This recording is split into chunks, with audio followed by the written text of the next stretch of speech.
Assalamu alaikum wa rahmatullahi wa barakatuhu.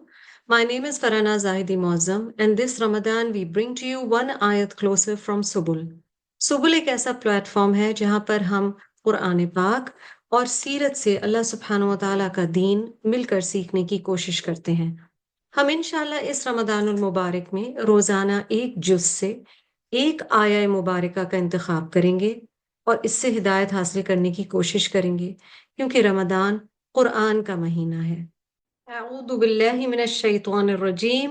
बिस्मिल्लाहिर रहमानिर Rahim. Today in one ayat closer from Juz 16 we have chosen verse 41 from Surah Taha, which is the 20th chapter of the Holy Quran. आज हमने 16वें सिपारे से सूरत ताहा की आयत number 41 का इंतखाब किया है। इरशाद बारी ताला है, वस्तनअतुका लिनफ्सी, and I have prepared you for myself for service. अल्लाह ताला इरशाद फरमा रहे हैं, और मैंने तुझे खास अपनी जात के लिए पसंद फरमा लिया। बहुत छोटी सी आयत, इसमें अल्फाज कम है, लेकिन कुरान पाक का मोजज़ा है कि बहुत कम अल्फाज में भी बहुत जामे आयात होती हैं। कई सूरत ताहा अगर आपने पढ़ी हो तो उसमें पूरी जर्नी बताई गई है मूसा अलैहिस्सलाम की जिंदगी की, किस तरह से वो पैदा हुए, किस तरह से वो बचा लिए गए। और मूसा अलैहिस्सलाम अल्लाह की वो नबी हैं जिनका जिक्र कुरान पाक में बहुत आया है, और किस तरह से वो फिरौन के महल में पहुंचे, वहां एक फैमिली मेंबर की तरह वो बड़े होते हैं, किस तरह से वो वहां से एक आदमी को गलती से मार देने के बाद चले जाते हैं, दूसरे इलाके में जाते हैं, वहां किस तरह उनकी शादी होती है, जब वहां से वापस आ रहे होते हैं तो किस तरह से अल्लाह सुब्हानहु व तआला से उनकी बातचीत होती है। और उन्हें कलीमुल्लाह का खिताब इसीलिए दिया गया कि वो पहाड़ पर जाते हैं और रब ताला उनसे कलाम फरमाते हैं। देखते तो वो दूर आग हैं और उन्हें लगता है कि वो अपनी फैमिली के लिए फायर ले आएंगे, मगर वहां पर रब ताला से बात हो जाती है और नबूवत मिलती है। मूसा अलैहिस्सलाम को अल्लाह सुब्हानहु व तआला ने इस खूबसूरत सूरा में बहुत सारी चीजें बताई हैं, और हमें बहुत कुछ पता चलता है मूसा अलैहिस्सलाम की जिंदगी के हवाले से। ये आयत इसलिए चूज की गई क्योंकि यहाँ पर जो अरबी के अल्फाज हैं वस्तनअतुका, और यहाँ पर रूट स्वाद नून आइन है।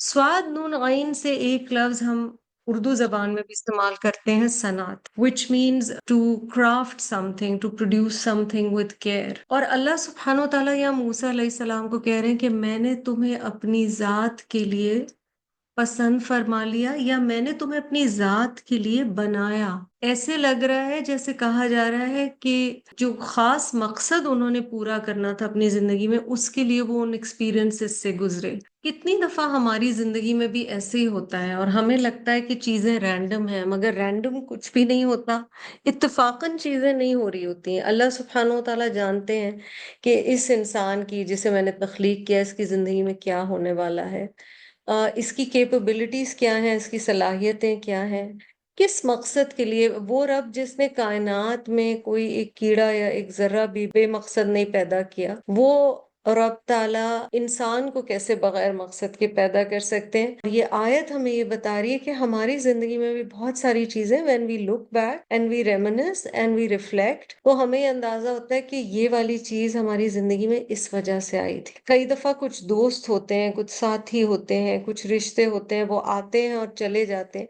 लेकिन उससे हमने बहुत कुछ सीख लिया होता है और वो आगे जिंदगी में हमें कुछ करने के लिए मदद करते हैं। हो सकता है किसी की कोई कही हुई बात हमें इंस्पायर कर देती है और हमें कुछ पढ़ने पे, लिखने पे, कोई काम करने पे, तो हम अपनी जिंदगी के सफर पर जब नजर डालें तो हम जहन में ये जरूर रखें कि अल्लाह सुब्हानहु व तआला ने हमारी जिंदगी में जो कुछ हो रहा है उस सब के पीछे कोई मकसद रखा है, और हम उससे सीखने की कोशिश करें, because life is a journey of learning till we are here. हम सीखते रहें और अल्लाह से दुआ है कि हर लम्हे हम बेहतर हों, ताकि हम अल्लाह सुब्हानहु व तआला की मर्जी के काम कर सकें, और उसने हमें इस दुनिया में जिस मकसद के लिए भेजा है हम उस मकसद को पूरा कर सकें। अस्सलामु अलैकुम व रहमतुल्लाहि व बरकातुहू। अगर आपको वन आयत क्लोसर का ये सिलसिला पसंद आया है तो हम आपसे दरख्वास्त करेंगे कि आप सुबुल से मुस्तफ़ीद होते रहें। Please subscribe and follow Subul on YouTube, Facebook, Spotify, Apple Podcasts and Instagram for more.